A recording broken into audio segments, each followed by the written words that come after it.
چند ایک مسائل نماز جنازہ سے متعلق یاد رکھیے کہ نماز جنازہ عبادت ہے، اللہ کی بندگی ہے، وہ اپنے مسلمان بھائی کا حق ادا کرنا ہے ہم نے نماز جنازہ ادا کرنے کی صورت میں۔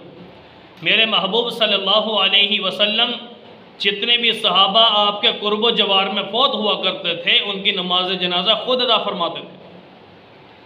یہ کہ عبادت ہے بھائی، عبادت کو عبادت ہی سمجھا جائے تبھی فائدہ ہے اس کا، لیکن اگر عبادت کو اپنی مرضی مطابق کرے تو میرے بھائی یہ کوئی عبادت نہیں ہے۔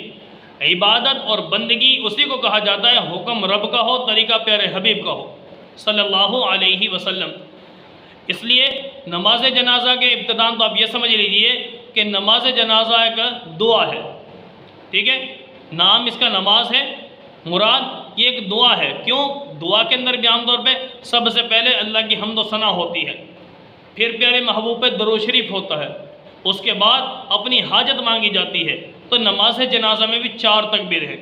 نمبر 1 اللہ اکبر کہتے ہی ثنا پڑھنا، نمبر 2 دوسری تکبیر اللہ اکبر کہتے ہی بندے نے درود شریف پڑھنا، اور تیسری تکبیر کہتے ہی بندے نے دعا میت کے لیے پڑھنی ہے، اور چوتھی تکبیر اللہ اکبر کہتے ہی سلام پھیر دینا۔ تو پہلی بات تو یاد رکھیں کہ نماز جنازہ کے اندر 2 فرض ہیں۔ نمبر 1 4 تکبیریں زبان سے ادا کرنا، اللہ اکبر 4 مرتبہ زبان سے کہنا فرض ہے۔ اگر کسی بندے نے زبان سے 4 مرتبہ اللہ اکبر امام کے ساتھ نہ کہا تو اس کی نماز ادا بھی نہیں ہوگی۔ تو یاد رکھیے ہر مقتدی کو پیچھے اپنی زبان سے اللہ اکبر کہنا لازم اور ضروری ہے، ورنہ نماز پڑھنے کوئی فائدہ نہیں۔ دوسرا فرض کیا ہے؟ دوسرا فرض یہ ہے کہ نماز جنازہ کے اندر کھڑے ہو کر پڑھنا۔ اگر کوئی مجبور ہے وہ ایک الگ بات ہے، معذور ہے، پریشانی ہے، کوئی ٹینشن ہے تو بیٹھ کر پڑھ لے، لیکن دوسرا قیام کرنا فرض ہے۔ یہ 2 چیزیں فرض ہے۔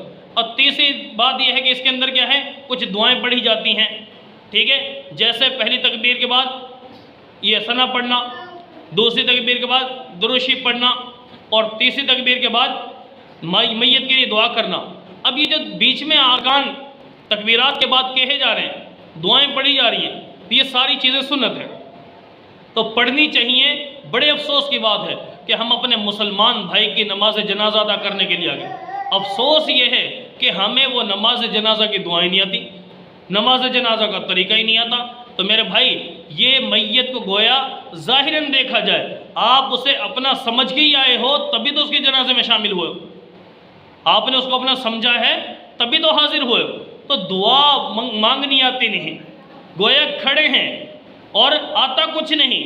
تو میرے بھائی یہ اس میت کے ساتھ در حقیقت ایک دھوکے کی صورت ہے کہ اپنے مسلمان بھائی کے نماز جنازہ کے اندر ہم شامل ہو کر دعا بھی نہ مانگ سکے۔ یہ بڑے افسوس کی بات ہے، دعائیں یاد کرنی چاہیے، لیکن بالفرض اگر کسی کو دعائیں نہیں آتی تو میرے بھائی اگر وہ 4 تکبیریں بھی کہہ لے گا نماز اس کی ادا ہو جائے گی، لیکن ادھوری ہوگی، ناقص کہا جائے گا، سمجھ آئی؟ ثواب مل جائے گا، لیکن افسوس کے ساتھ کہنا پڑتا ہے کہ یہ کیسے ہو کہ مسلمان ہو، اپنے رب کو مانتا ہو، نبی کو مانتا ہو، نبی کی سیرت زندگی اخلاق کو مانتا ہو، لیکن نماز جنازہ کا نہیں پتہ۔ دوسری بات یہ ہے کہ میرے بھائی اگر ہم ان چیزوں کو دیکھیں کہ نماز جنازہ ادا کرتے ہوئے ایک بندہ دیر سے شامل ہوا نماز جنازہ میں، کہ اس وقت امام دوسری تکبیر کہہ چکا تھا، ٹھیک ہے، تو گویا تیسری اور چوتھی 2 تکبیریں ملی، ایسے ہی چاہے 1 تکبیر ملے، 2 مل جائیں، 3 مل جائیں، تو ان 3 تکبیرات میں جتنی بھی رہ گئی ان کی ادائیگی کیا صورت ہوگی؟ ان کی ادائیگی کی صورت یہ ہے کہ وہ بندہ اپنی ان رہی ہوئی تکبیروں کو جیسے فرض نماز ہم پڑھتے ہوئے، ٹھیک ہے، اپنی تکبیرات کو اپنی رکعتوں کو ادا کرتے ہیں، اگر کسی کی رکعت نکل جائے تو ایسے ہی جب امام سلام پھیرے گا تو جس کی تکبیرات رہ گئیں وہ تکبیرات امام کے سلام کے بعد کہے گا۔ کیسے کہے گا؟